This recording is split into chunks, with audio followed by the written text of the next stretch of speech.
자, 지난 시간 기초학습 1을 지나서 오늘은 마감 영상을 한번 만들어 보도록 하겠습니다. 자, 지금까지 제가 산란성 1벌 진단 방법에 대해서 말씀을 드렸잖아요.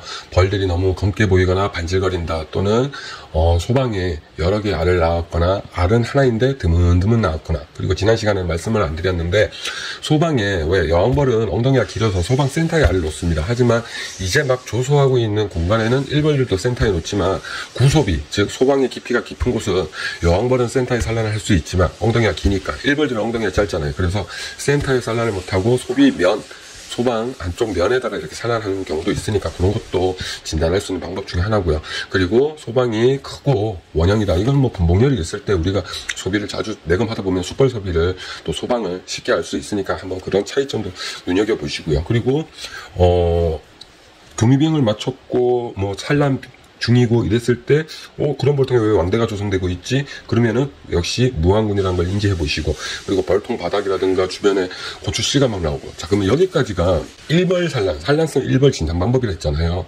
하지만 이거를 인지하면 다 산란성 1벌이 아니라 이런 복합적인 모습들이 보인다는 거예요. 그러면 소비에 왜 왕대를 조성하고 있냐?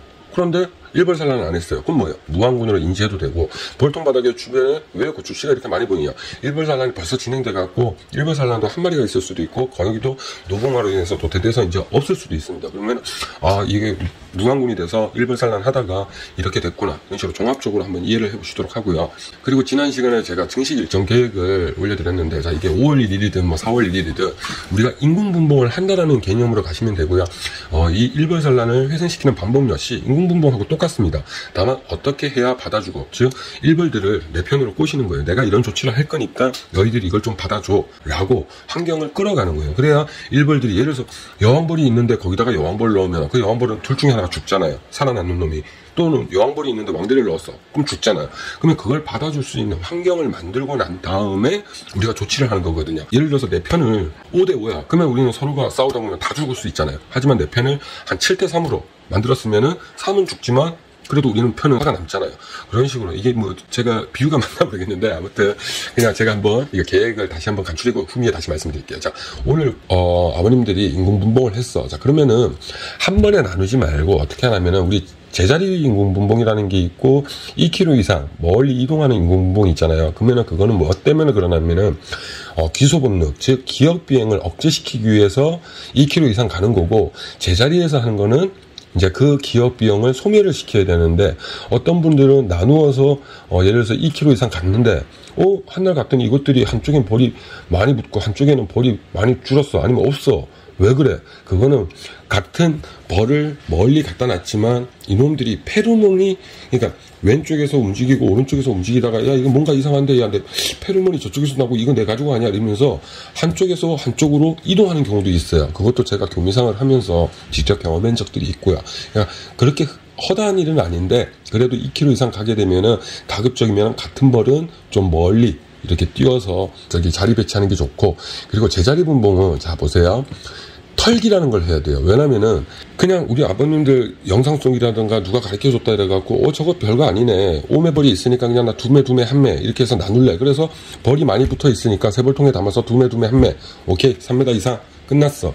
이게 인공분봉이 아니라 제자리. 왜냐면 하지만 자기들은 기억비행, 즉 자기 집을 알고 있는 외역벌들은 자기 집으로 다 돌아옵니다. 그러면은 두 매를 저 멀리 3m 이상 갖다 놨고 한 매를 제자리에 놔뒀는데 한 이틀 3일 가면은 두 매 옮긴 벌통이 거의 뭐 반장벌밖에 안 남고 나머지 벌들은 다 자기 집으로 돌아온 경우가 있어요. 그러니까 여기에서 왜 실수를 했냐면 털기, 즉 내역벌, 새끼벌들을, 왜냐면은 우리가 밤에 하는 작업이 아니라 밤에 그 작업을 해버리면 또 벌들이 쏟아지면은 한쪽에 벌이 쏠리기 때문에 봉판, 충판, 냉해 피해도 볼 수 있으니까 어떻게 하냐면은 오늘 여왕벌을 세 벌통에 담아서 3m 이상 옮기는 거예요. 한 매, 여왕벌이 붙은 소비를, 아버님들은 여왕벌을 포식기로 잡거나 이런 게 쉽지 않잖아요. 그러면은 내검을 하다가 여왕벌을 붙어 있는 소비를 한 매를 세 벌통에 담아서 3m 이상 옮기는 거예요.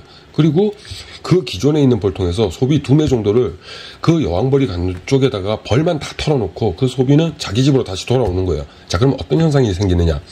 여왕벌에 갔는데 여왕벌이 붙어있던 소비 1매, 그리고 내가 털어준 소비 2매, 그럼 합계 3매 소비를 거다가 벌을 털었잖아요. 하지만 외역벌들은 자기 집으로 돌아옵니다. 그러면은 하루나 이틀 지나면은 그 소비에는 여왕벌이 붙어있는 봉판 소비 한 매 또는 한 매 이상 내역벌들이 남아서 거기를 지킬 거고, 외역벌들은 자기 집으로 돌아와서 왕을 만들려고 할 거고, 하루 이틀 지나면 왜? 왕이 사라진 걸 아니까. 자, 그러면 그 작업을 하고 바로 무왕군을, 야, 요즘은 뭐 한 매로도 임금 분봉한다더라, 그러니까 나도 나눌게, 이렇게 바로 나누지 말고 그냥 그대로 한 8일 정도 놔두세요. 왜냐면은 강군이어야 뭐 냉해라든가 갑작스러운 일교차로 인해서 그런 온도 편차도 이기기가 쉽고, 세력이 좋으니까 로얄 젤리도 뭐 쉽게 인원종을 가서 먹일 수 있고, 그러면은 8일 후에 가서 아, 왕대가 잘 익었네. 그러면은 여기에 내가 무왕군이 4매 소비가 있으니까 이걸 2매 나눌까? 아니면 한 매 나눌까? 이런 자기의 경영 계획에 따라 왕대를 각각의 소비에 한 개씩, 소비에 만약에 왕대가 다 안 달렸고 없는 소비가 있다 그러면은 이동하는 거는 소비가, 왕대가 달려있는 소비, 그거를 이동을 시키고, 야, 왕대가 없어서 이동하기 어려운 것들은 이식을 해야 되니까 그런 것들은 그냥 제자리에다가 놓고 왕대 하나 떼서 이식을 해주면 되고, 이런 계획을 하고 난 다음에 약 10일 1차에 변성왕대로 가다 보니까 10일 1차에 첫 우화를 할 수가 있거든요. 그러면 왕대 정리를 다 해놨고 했으니까 우화를 해도 뭐예요? 도망갈 놈이 없잖아요. 그러면은 한 12일쯤, 하루 정도 지나서 안전하게 딱 내검을 했을 때, 이때는 내검을 해도 돼요. 왜냐면은 아직은 일벌 봉판들이 우화를 다 안 했기 때문에. 그래서 내검을 해서 여기 처녀왕이 있네, 우화했네, 왕대가 왜 아직도 못했지? 그러면 이렇게 자세히 보면은 이제 우화하려고 막 꼬물꼬물 거리는 놈도 있고 보일 거예요, 자세히 보면. 그러면은 그렇게 해서 우화를 못했다면은 다른 무왕군에서 잘 익은 왕대 하나를 걔한테 찔러주고 그거는 제거를 하고, 이런 식으로 처녀왕이 100% 우화를 했는지 1차 진단을 하는 거예요. 왜냐면 처녀왕이 왕대가 골았거나 뭐 이렇게 잘못됐을 때는 처녀왕이 우화를 못하니까 그 벌은 뭐예요? 당장 앞으로 한 5일, 4일만 지나가도 일벌산란이 발생이 될 수 있는 환경이 돼버립니다. 근데 이거를 가만 내버려두면 안 되기 때문에 저희는 12일차 정도면 첫 내검을 하고요. 하지만 초보 농가들한테, 특히 인공분봉해 주신 분들한테는 절대 30일 동안 내검을 하지 말라 그랬는데, 그 사유는 후미에 또 말씀을 드리고요. 자, 그러면은 우화 확인을 했고, 그리고 21일차. 그러면 저희가 일전 시간에 말씀드렸죠. 약 17일차가 되면은 그 벌통에는, 무왕군에는 일벌 봉판이 하나도 없습니다. 이제 다 우화를 했으니까. 근데 평균적이에요. 아직 우화 안 한 놈들도 있습니다. 그러니까 꼭 그렇다가 아니라 그럴 것이다라고 이해를 하세요. 자, 그러면 21일차가 가면은 뭐예요? 여왕벌이 12일차에 우화를 했고 7일 이내에 첫 교미비행을 나가고 3일 이내에 첫 산란을 한다 그랬으니까, 그러면은 한 10일 정도면 되잖아요. 그러면 21일차에 가서 처녀왕을 찾아보시든가, 아니면은 못 찾겠으면은 알판이 있는지, 아니면은 아직 일벌산란이 안 돼서 소방이 깨끗한지, 그것만 확인해도 돼요. 왜? 소방이 깨끗하다는 건 둘 중에 하나예요. 여왕벌이 교미비행을 나가서 집을 못 돌아왔거나, 그러면 무왕군이죠. 아니면은 이제 여왕벌이 산란을 하려고 몸을 풀고 있거나, 그러면은 몸을 풀고 있는 벌통이라면은 내가 봉판 내지 알충판을 같이 찔러줬으니까 도굴을 못할 거고, 알충판을 꽂아줬으니까 만약에 경비병을 나갔다가 얘가 못 돌아온 벌통이라면 새로운 왕대를 만들 수 있는 자격군이 되는 거고, 그러면은 그 다음 일정이 30일차 내검을 하라 그랬는데, 그러면 둘 중에 하나예요. 알충판 찔러줬더니 거기에 왕대가 달려있어. 야, 이거 우화 직전이네? 그럼 뭐예요? 여왕벌이 없었던 거잖아요. 그리고 30일차에 봉판이 있네? 아, 이거 성공이구나.